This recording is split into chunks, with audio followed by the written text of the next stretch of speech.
नमस्कार, बहुत बहुत स्वागत और अभिनंदन आप सभी का द डिबेट में। मैं ब्रजेश मिश्रा हूँ। क्या होता है जब कोई राष्ट्राध्यक्ष किसी देश का राष्ट्रपति अथवा प्रधानमंत्री अथवा राज्य प्रमुख मस्खरी करने लगे, ऐसे उल जलूल बयान देने लगे जिनका ना तो कोई सांस्कृतिक महत्व है, ना कोई पौराणिक महत्व है, ना कोई ऐतिहासिक महत्व है। हम ऐसे राष्ट्राध्यक्षों से किस प्रकार की अपेक्षा करें? नेपाल का जो भारत के साथ रिश्ता है, वो रिश्ता किसी व्यक्ति ने नहीं बनाया, किसी सरकार ने नहीं बनाया, किसी राजनीति ने नहीं बनाया, किसी धर्म ने नहीं बनाया, किसी सांस्कृतिक विरासत ने नहीं बनाया, किसी पौराणिक महत्व ने नहीं बनाया। नेपाल और भारत का रिश्ता अटूट है। यह ऐसा अटूट बंधन है जिसमें जिस्म तो दो हैं, जान एक है। नेपाल के प्रधानमंत्री ने एक बयान दिया है और ये बयान निहायत आपत्तिजनक, घटिया, भावनाओं को आहत करने वाला, अप्रासंगिक, अनैतिक, असांस्कृतिक और एक दुर्बुद्धि के शिकार एक राष्ट्राध्यक्ष का स्टेटमेंट है। केपी शर्मा ओली नेपाल के प्रधानमंत्री हैं। इन्होंने एक स्टेटमेंट दिया कि जो अयोध्या भारत में है वो नकली अयोध्या है। बहनों भाइयों, क्या नेपाल के प्रधानमंत्री का यह बयान स्वीकार योग्य है? आप मुझे बताइए कि क्या नेपाल के प्रधानमंत्री का यह बयान स्वीकार योग्य है? नहीं है। नेपाल के प्रधानमंत्री कहते हैं कि भगवान राम नेपाली थे। भाई, हम तो ये कहते हैं कि भगवान कण कण में विराजमान है, भगवान से ब्रह्मांड है, भगवान से यूनिवर्स है, भगवान से न जाने कितने इंटरसोलार हैं, भगवान अनंत हैं। हमने कब कहा कि भगवान राम सिर्फ भारतीय हैं? भगवान राम तो संसार के हैं। आप उन्हें नेपाली कह के उनका अपमान या हमारी भावनाओं के साथ आहत ना करें। तो बहनों भाइयों, आप मुझे बताइए कि क्या केपी शर्मा ओली का बयान स्वीकार योग्य है? नहीं है। तीसरी और उन्होंने बहुत ही एक अजीब बात कही कि भारत ने नेपाल की सांस्कृतिक विरासत का अतिक्रमण किया है। मुझे लगता है कि इससे बड़ा झूठ और इससे बड़ा कुप्रचार और एक अनैतिकता भरा बयान कोई हो नहीं सकता कि भारत ने नेपाल की सांस्कृतिक विरासत पर अतिक्रमण किया। कभी नहीं किया। अगर काशी विश्वनाथ वाराणसी में विद्यमान हैं तो पशुपतिनाथ नेपाल में विद्यमान है। हमने कब अतिक्रमण कर लिया? आज भी कैलाश मानसरोवर जाने का रास्ता भी नेपाल से ही है। हमने कब अतिक्रमण कर लिया? ये किस प्रकार का बयान है? बहनों भाइयों, ये निहायत आपत्तिजनक बयान है। ये बहुत तकलीफदेह बयान है। ये दो राष्ट्रों के रिश्ते नहीं हैं। नेपाल और भारत के नागरिकों ने हजारों साल में अपनी ये रिश्तों का निर्माण किया है। किसी भी केपी शर्मा ओली जैसे नेताओं को इस प्रकार से भारत और नेपाल के रिश्तों को खराब करने की इजाजत ना तो भारतवंशियों को देनी चाहिए, ना नेपाल वंशियों को देनी चाहिए। इस प्रकार की घटिया राजनीति करके अपनी सत्ता पर बने रहने के लिए कुछ लोग, कुछ मुट्ठी भर चंद लोग भारत और नेपाल के रिश्ते को खराब करना चाहते हैं। जिस उम्र में केपी शर्मा को संन्यास लेकर जंगल चले जाना चाहिए या परिवार की देखभाल करनी चाहिए या घर की क्यारियों में पानी डालना चाहिए, धूप लेना चाहिए, भगवान का स्मरण करना चाहिए, वहां पर इस तरह का पाप जघन्य है, अनैतिक है, असांस्कृतिक है, कदाचार है ये। और ये भारत की 133 करोड़ जनता के साथ केपी शर्मा का विश्वासघात है। हम हर नेपाली से प्रेम करते हैं।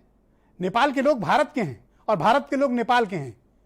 हमारा खून का रिश्ता है, हमारी संस्कृति का रिश्ता है, हमारी विरासत का रिश्ता है, हमारा पौराणिक रिश्ता है। हम एक बंधन में बंधे हैं कि आने वाले 1000 साल तक अगर कोई काटने की भी कोशिश करेगा तो मैं आपको पूरे यकीन से कह सकता हूं बहनों भाइयों, भारत और नेपाल का रिश्ता कोई राजनेता, कोई सरकार तोड़ ही नहीं सकती। असंभव। ये घृणा फैलाने वाले मुट्ठी भर लोग वो हैं जिनकी अपनी कुर्सी खतरे में, जिनकी खुद की सरकार अल्पमत में है। जो घृणा फैलाकर कुर्सियां हासिल करे वो आपका नेता नहीं हो सकता है, आपकी पीढ़ियों का और आपका गुनहगार होगा। आप मेरी इस बात को याद रखना। वो आपका गुनहगार है, आपकी आने वाली पीढ़ियों का गुनहगार है, आपके बच्चों का गुनहगार है। वो ऐसे लोगों को याद रखिए। नेपाल और भारत के बीच कोई वीजा नहीं चलता। नेपाल और भारत के बीच कोई अंतर्राष्ट्रीय सीमा पर कोई प्रतिबंध नहीं है। वो हमारे यहां बिंदास आते हैं, हम उनके यहां बिंदास जाते हैं। हमारा घर है। हमारे पूर्वी उत्तर प्रदेश के न जाने कितने लोग नेपाल में काम धंधा करते हैं, वहीं बस गए, वहीं शादियां किए हुए हैं। वहां के तमाम लोग यहां रहते हैं, शादियां किए हुए बसे हुए हैं, हमारे भाई हैं। हम उनको कब से कॉम्पिटिटर मानने लगे और वो हमें कब से कॉम्पिटिटर मानने लगे? हम तो एक दूसरे के प्रेम में बंधे हुए दो लोग हैं, दो व्यक्ति हैं, दो राष्ट्र हैं, दो संस्कृति है, दो पौराणिक महत्व की चीजें हैं। आज से रिश्ता थोड़ी ना है, पृथ्वी के जन्म के समय से रिश्ता है, रामायण के समय के रिश्ता है।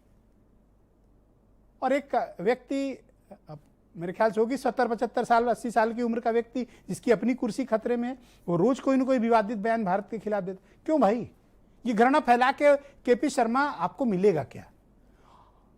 और मुझे हैरानी है कि भारत की सरकार, भारत का विदेश मंत्रालय इस मुद्दे को नेपाल के समक्ष क्यों नहीं उठा रहा है और उनके प्रधानमंत्री को रोकता क्यों नहीं है। यह वक्त कड़े प्रतिकार का है। इस तरह से धार्मिक भावनाओं के आहत करने की इजाजत किसी को नहीं दी जानी चाहिए। यह मेरा मत है। आप सुनिए केपी शर्मा ओली का वो बयान, एक डिबेट को आगे बढ़ाएंगे। हमें अलिकति सांस्कृतिक हिसाबले थिचेका छौँ तथ्यहरूमा अतिक्रमण भएको छ। हामी अहिले पनि ठानिरहेका छौँ,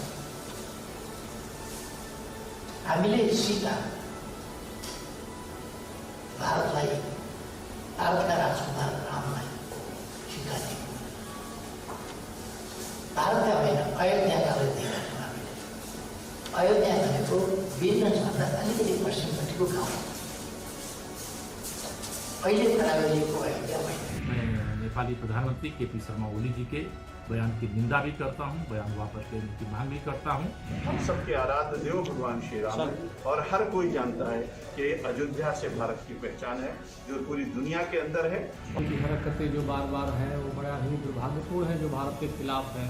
चीन के निश्चित रूप से दबाव में आकर इस तरह के बयान दे रहे हैं। भगवान श्री राम जो हमारे मर्यादा पुरुषोत्तम है, उनका जन्म अयोध्या में हुआ है, सरजू के तट पे है और नेपाल में सरजू है ही नहीं। जहाँ रामलला जी थे वहाँ ठीक उत्तर सरजू जी थी, तो मुख्य अयोध्या सरजू ही अयोध्या ही है। नेपाल के प्रधानमंत्री केपी ओली ने जो बयान दिया है, घोर निंदा करता हूँ। भगवान राम तो पूरी दुनिया के हैं। इसे तोड़ने की कोशिश कोई भी तुम सफल नहीं कर पाओगे, इतना ध्यान रखो।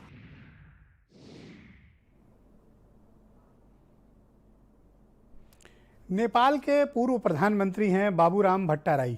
उन्होंने केपी शर्मा ओली पर एक व्यंग किया है। और बहनों भाइयों, मैं क्यों कहता हूं कि नेपाली और भारतीयों का रिश्ता ना वो पृथ्वी के समय का है। देखिए कितनी अच्छी बात भट्टाराई साहब ने लिखी। उन्होंने कहा कि आदि कवि केपी शर्मा ओली द्वारा रचित कलयुग की नई रामायण सुनिए, सीधे बैकुंठ धाम की यात्रा करिए। यानी नेपाल के लोग खुद नाराज हैं अपने प्रधानमंत्री के इस प्रकार के बयान से। वो लज्जा महसूस कर रहे हैं। आज नेपाल का सोशल मीडिया अपने प्रधानमंत्री को लानते भेज रहा है, धिक्कार कर रहा है। और हमें इस पूरे प्रकरण को गंभीरता से देखना चाहिए, क्योंकि नेपाल में कुछ भारत विरोधी शक्तियां सक्रिय हो रही हैं। मेरे साथ आज के कार्यक्रम में अमित पुरी भारतीय जनता पार्टी से हैं, मनीष